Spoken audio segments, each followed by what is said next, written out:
ये 21वीं सदी का नया बांग्लादेश है जो अपनी ही सीमा पर अपने जज को गिरफ्तार करता है। महीनों पहले इंसाफ करने वाले न्यायाधीशों को पत्तों के बिस्तर पर सुलाता है।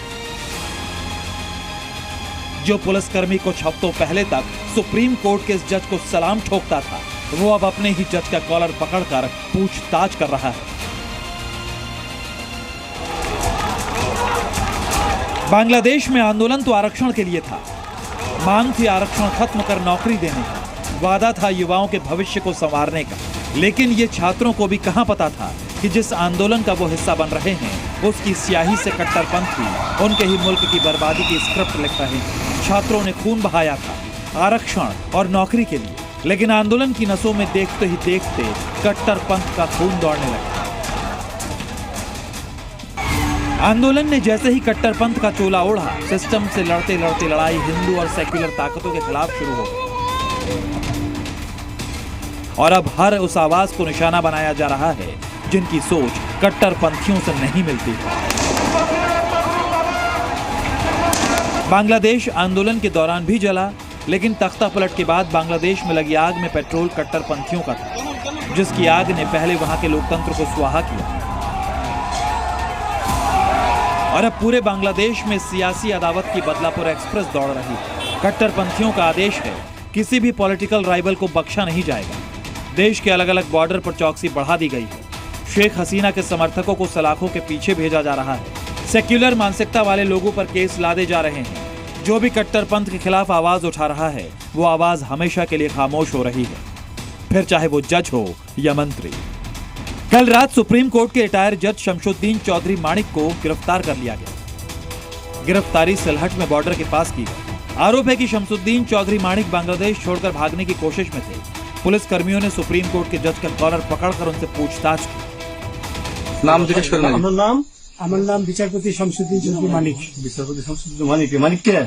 আমার সাথে কি কি ছিল এটা বলেন। আমার সাথে ছিল ব্রিটিশ পাসপোর্ট, বাংলা পাসপোর্ট, টাকা আর কটা ই কার্ড, डेबिट कार्ड और ये कार्ड। दरअसल माणिक के खिलाफ बांग्लादेश में मानहानि का मुकदमा दायर किया गया था, जिसमें खालिदा जिया के दिवंगत पति और बांग्लादेश नेशनलिस्ट पार्टी के संस्थापक जियाउर रहमान पर आपत्तिजनक टिप्पणी करने का आरोप था। आरोप है कि 2022 में एक निजी चैनल पर माणिक ने जियाउर रहमान को रजाकार कहा था। बांग्लादेश में शेख हसीना के करीबियों की गिरफ्तारी का यह पहला मामला नहीं।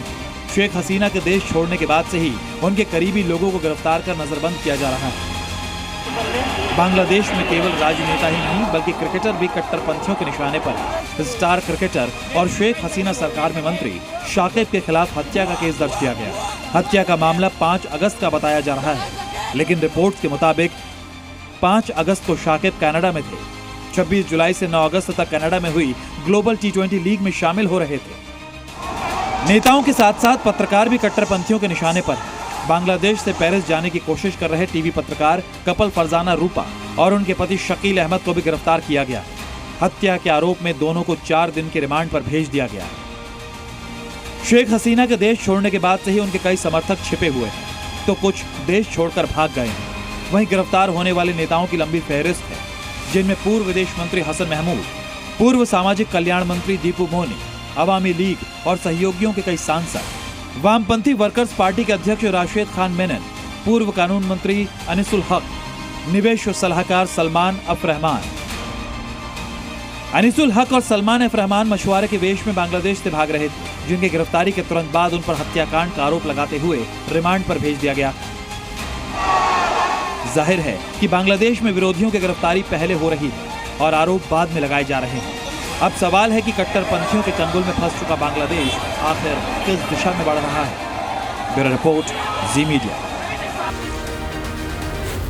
जी न्यूज़।